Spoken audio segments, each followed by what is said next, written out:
Hello, and welcome to An Awful Lot of Running presents Battles in Fandom Halloween Edition.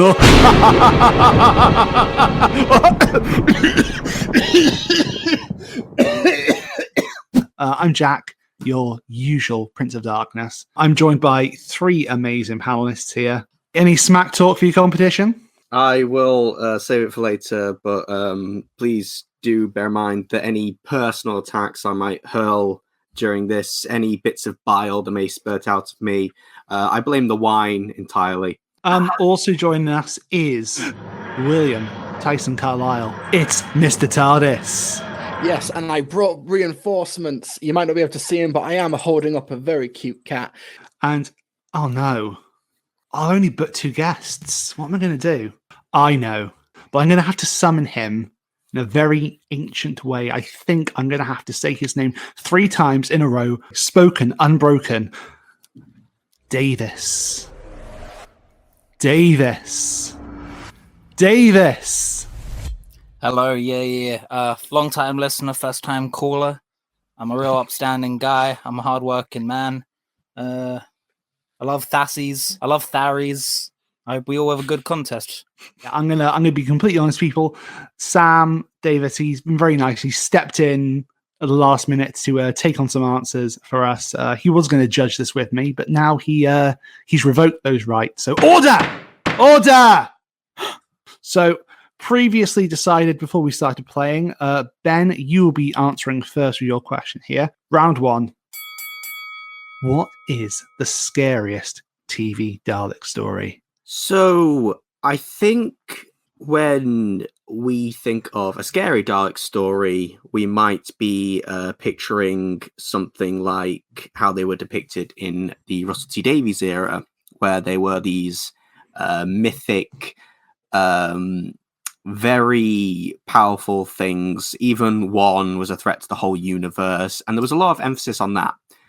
But in terms of sort of pure horror and sort of creeping tension, there's very few examples because they might not always lean themselves towards that, even though the very first Dalek story was something like that. I've decided to set myself a bit of a challenge and not declare my love once again for Power of the Daleks. But I've got a video about that on my channel already, where I talk about scary stories for Doctor Who, so I'm going to get that plug in right there. I've set myself a challenge, and I'm going to talk about Asylum of the Daleks. Now, there are a lot of criticisms of Asylum of the Daleks, and I won't even necessarily disagree with them, but I think I can argue it in a way that makes quite a bit of sense.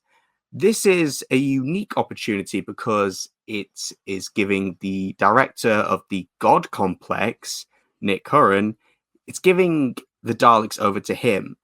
And he really is the MVP of this episode. There are some delirious sequences in that. The hallucinations where Amy is confusing the Daleks for dancing people and she's so out of her mind. You've got the skeleton crew, with the eye stalks sort of bursting out of them. There's the sequence where Rory is coming across one, and it's a lovely blend of comedy and horror where he thinks the Dalek is referring to eggs when it's trying to get out, exterminate. And the end reveal where they reveal what's happened to Oswin. Again, Nick Curran is the MVP. How it's shot, it is very reminiscent of the Praise Him sequences of the God Complex. It's sort of that camera angle, that framing, and Nick Briggs is also knocking it out of the park in terms of the broken, creaky voices he's given some of these Daleks, and Coleman's voice switching to his during the conversion sequence. It makes that moment play, and it's a viscerally upsetting sequence. So in terms of, I think, pure horror, I think Asylum is a pretty good call. Very well put. Lovely. Over to you, Will. Cool. So the choice that I've gone for when it comes to the Daleks at their scariest, I think, is simultaneously the story that is the Daleks at one of their most simple, and that is Terry Nation's The Daleks from 1963, their debut story. Because I think it works both looking back at the Daleks as this is their introduction to audiences, like 60 years removed from now, nearly 60 years removed from now, but it also works as basically episode 5 through to episode 12 or 13 of Doctor Who as it was, with, like, when it was the serialized, each episode goes into the next one, with the format where they've just escaped a bunch of savage cavemen who they were unable to negotiate with, who they were unable to work around and unable to beat through brute force.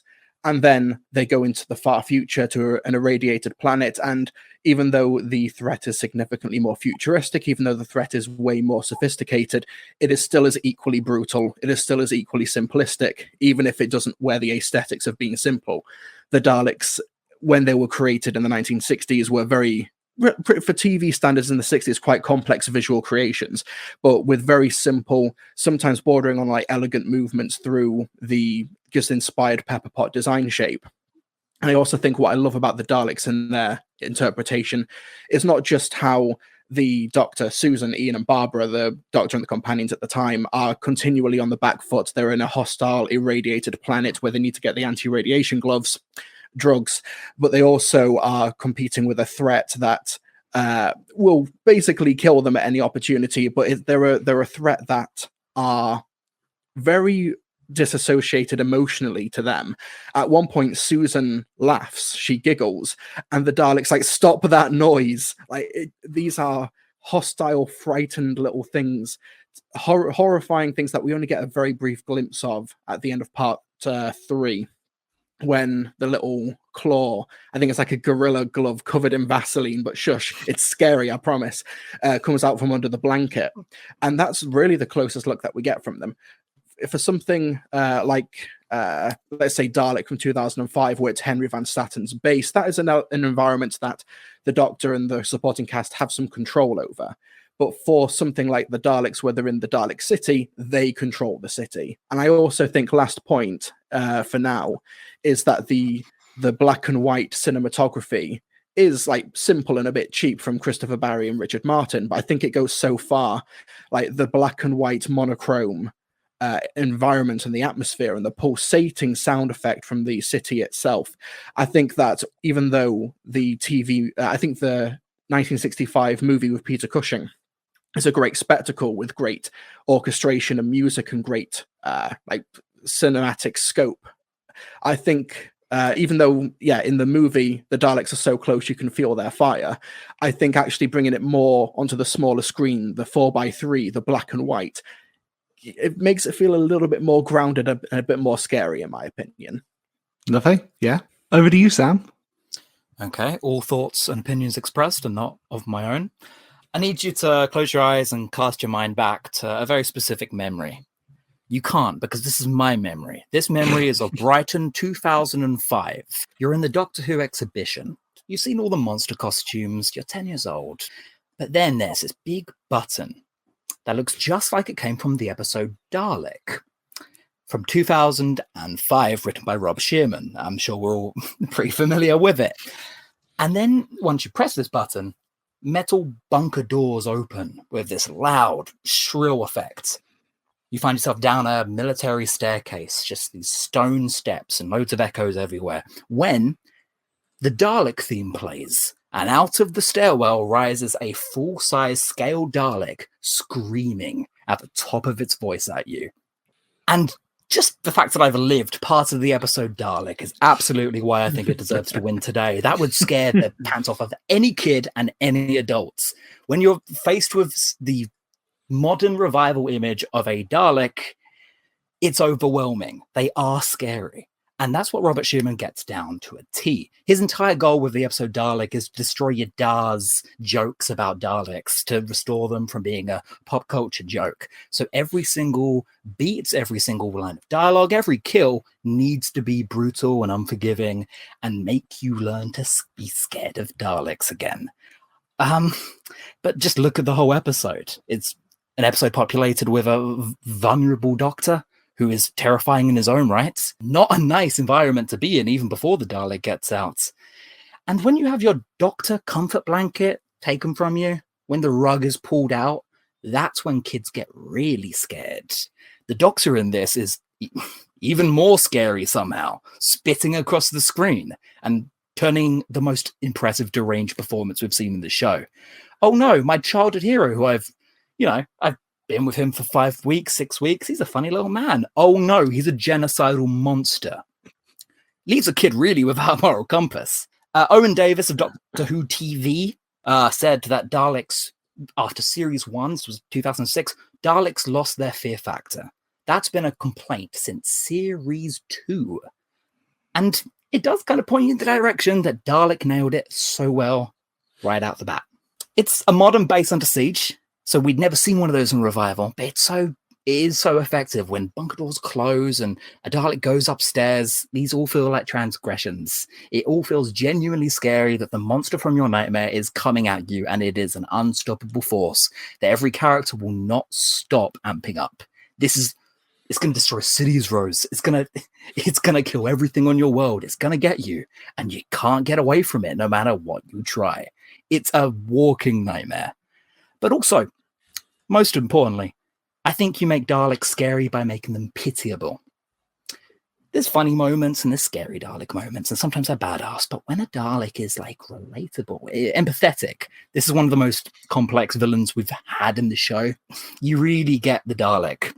That's what you get. The core concept of the Dalek, why they are scary, is because, oh no, these aren't just sci-fi monsters, are they? No, there's a beating heart of real fucked up Jubilee DNA in here. And it's all the best parts of Jubilee taken to TV. And the fact that you, as an audience, are led to empathize with a mass genocide machine, I think's really scary. Lovely. Very well put. Okay, for the first time tonight, fight. Rob Sherman said he doesn't like Dalek. I win. There. Death of the author. Wow, I'm inciting death of the author early this evening. Doesn't matter. And when he revisited the material, he made it even more scary and more intimate. And what does it say in the question? TV Dalek story, or am I going blind? I wasn't aware Robert Sherman was in the TV episode Dalek, so I don't really care about his opinions on it. For the sake of this question, hey, Will, when I watched Daleks: The Dead Planet as an adult, it just strikes me as a cold and sad story. I don't get terror. There's terror in that cliffhanger, but from there we get quite a range of we get some happy Daleks, we get some curious Daleks, we get some trickster Daleks. They're conniving and sweet at times. Thoughts? I wouldn't say sweet, but no, I absolutely agree that the Daleks are quite conniving. But I think if you think of just what is a scary story as moments of strange imagery, or just moments where there's jump scares, or where there's something that could kill you around just around the next corner, I'm more thinking just the prominent sense of unease and off-kilter sensation that you get just by being on that dead planet. I think that everything from the petrified forest at the beginning, this is something that it's a story that has an unknown, almost unknowable history before they even get to the Metal City, which is by its nature from Raymond Cusick is quite alienating and quite the corridors go on forever. This is somewhere where you can get lost in, and it's somewhere where you can't really control. Van Statten's base, the Millennium Stadium, is a really cool location, but it is somewhere where they can close the bulkhead doors. I get the sense that the Dalek might actually struggle to get out of those doors if it is trapped on a lower level. It's only because the Doctor decides to let Rose survive that the Dalek is able to get to the top level. Whereas I think they don't have any control over their environment in the Daleks. I hate pulling this card because you are the odd one out with a classic series entry. Me and Ben, we have hardcore horror environments. Whereas I love the description you gave. I'd watch a full video essay of that. In fact, I did once. What you're describing is like a slow burn German expressionist horror. And that's great. That is technically horror. That is pretty gothic. There are jagged shapes all over the place. I'm not completely scared by that. I would also posit the yes, the Daleks is definitely somewhat unique in that I think it's quite withdrawn. The Daleks sort of slowly come onto stage, but I do think if there is something that takes away some of the uniqueness, I think we are so familiar with Terry Nation's sort of style and approach. The Daleks just feels a little bit less special as a result. You know, eventually you just kind of get tired of seeing the Daleks being put into damned air.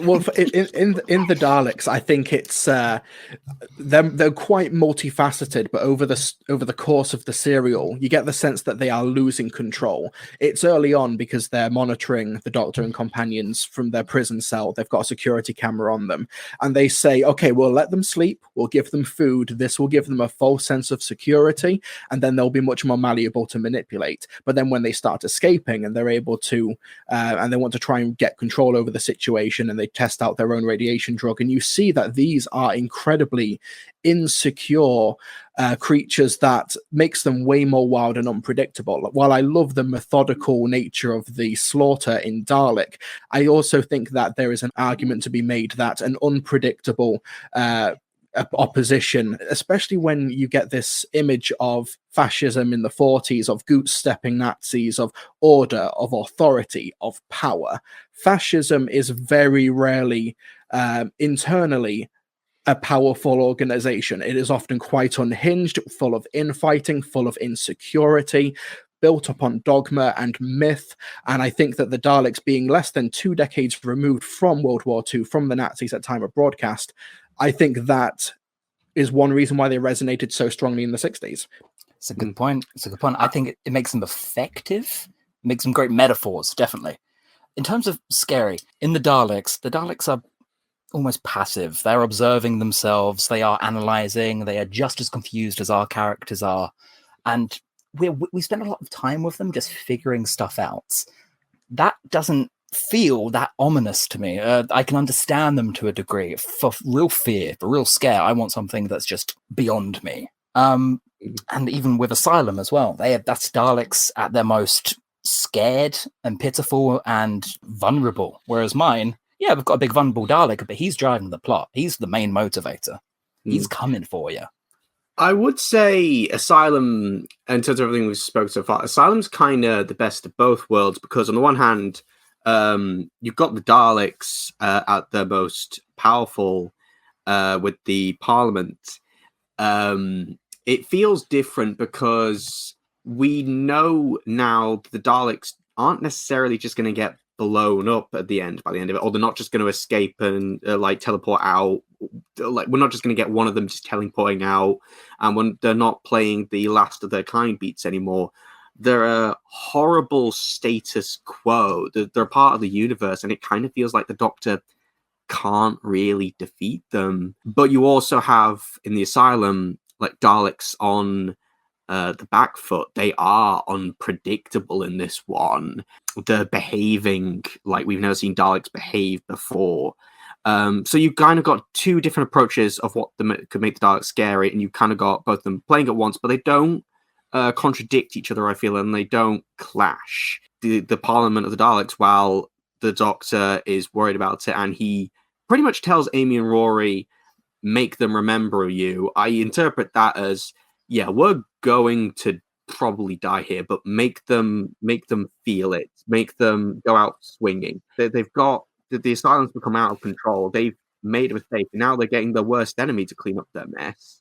And I think that's part of the framing. The fact that is the Doctor truly vulnerable? He says this vulnerable line at the start, but the Daleks have called him because he's the Doctor. He's the Ultra man who's going to save the day, and at the end, he does. He's mugs them off, and he leaves. So is the Doctor ever really? But he's also to the audience. Does but he the feel like Daleks he's also. This is actually the only one where if you think about it, the Daleks win. The Parliament does win. They get what they wanted. I guess that with the beginning of Asylum of the Daleks, I guess can't help but see flashbacks to scenes in like Batman comics when Commissioner Gordon would like call Batman to do a mission for him. It doesn't seem like they're really that sort of threatening in the first act of the story. I personally, setting aside my own personal issues with Asylum of the Daleks, I think the only scary stuff there is actually in the asylum, but even then it just sort of just feel like it's a bit of a grab bag of actual spooky stuff, like, oh, let's have skeletons coming to life, oh, let's have Amy hallucinate, oh, let's have this, let's have all of this happen, and Rory slides under a door because the Daleks can't shoot for shit. I think that it does feel like does Will like Asylum of the Daleks? I can't tell. I guess feels like it's a bit of a grab bag of spooky tropes rather than something cohesive around the idea of a Dalek asylum, which doesn't really feel that in character for them. But I'll tell you what absolutely is in character: the Daleks being utter pricks in Terry Nation's The Daleks. One of my favorite. One of my. We can wrap it up, right? Yeah, one of my. I would say last point for me, at least, I think, as we wind down, is that is the sense that these Daleks are ideologically absolutely immovable, whereas in Asylum of the Daleks, they start the story asking their greatest enemy for help, and in Dalek as well, you get the sense that because the Dalek is mutating and changing, that it is able to be negotiated with. It wants freedom, and it is changing over the course of the story. Whereas I think there is something quite scary in this immovable force of nature. When they're talking about their plan for the future of Skaro, they say, if we need radiation, we can never rebuild the world outside. And the Dalek responds, we do not have to adapt to the environment. We will change the environment to suit us, which is the perfect encapsulation of fascism. You don't make the world a cohesive place. You bend the world to your will in order to regain your sense of power. And at one point at the end, the Doctor offers the Daleks the TARDIS. You can have my ship, and you can not explode your bomb. And they say, okay, once we've exploded the bomb, we're going to use your ship to fly out of the city. And the Doctor's is absolutely aghast at this lack of reasoning, of this morality. He shouts, this senseless, evil killing, which is one of, I think, a definitive moment for the First Doctor. So yeah, the Daleks are pretty scary. And Davis mentioned it earlier, the cliffhanger ending of part 1, the sheer terror of the scream that is so good that Joe Ahern had to rip it off in Bad Wolf. Okay, well, I think the both of you are making great video essay points, but especially with Ben, I'm gonna say it has all been very civil so far. It's been very. I feel like I've been learning a lot. I've been watching a TARDIS editorial or reading a Black Archive book. So you need to start getting dirty here. All right, it's only round 1. Yeah, fuck off, man. These are very pretty points, but I'm still not feeling any fear. In Asylum of the Daleks, the Doctor is a janitor. That is literally the pitch of that story. Are you saying that's not scary? No, not really. And there's one too many jokes terrified about Matt Smith's chin. There's an oversense of twee, and I love me some Series 7A. The twee sets in quick and hard, and is a total diffuser. Clara kills lots of tension for me, and I actually quite like her dialogue, but whenever it cuts back to her and she is making souffles and talking about Rory's pretty nose, man, I'm taken out.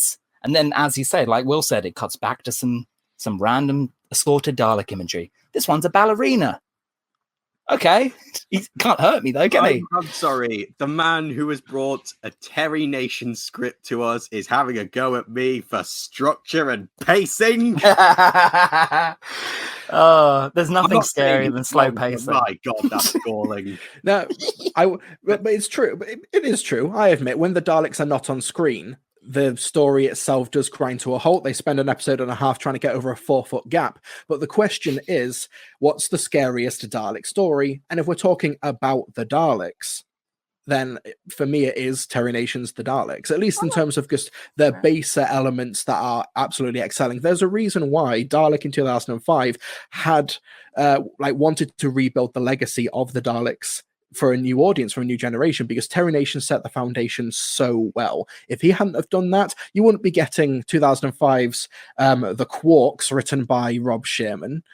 There's a reason why the Daleks have done it. You know, he could have done it. He could have done it, but that's not the timeline he's we live regretting in. that he's not in that timeline now. Well, in your own words, you said that Dalek is the core turning point of Series 1, where it becomes a different show, a Scariest show, and that is done entirely by Nick Briggs, Murray Gold, Billy Piper, and Chris Eggleston, because they sell the fear at every single step of that episode. And then they make you pity it with the fear after. With zombies, there's Dalek zombies. I should be more scared by this. At no point am I thinking I'm watching that zombie over in that corner of the room. This doesn't happen at any point because the dialogue is so quick and cute. Challenge you to not find this bit where he goes into the intensive ward and the Daleks and he's backed into a corner screaming and begging while the plungers are coming for him. There is a sense of escalation. The Doctor ends up on his own by the end of it. As things get worse, things get a little less bombastic, a little quieter before it hits you with that reveal. And yeah. And it's subjective. Oh, it's all subjective. Power. Well, power is quite a scary one, but nobody brought it. It's true. Order. I think I've heard enough now.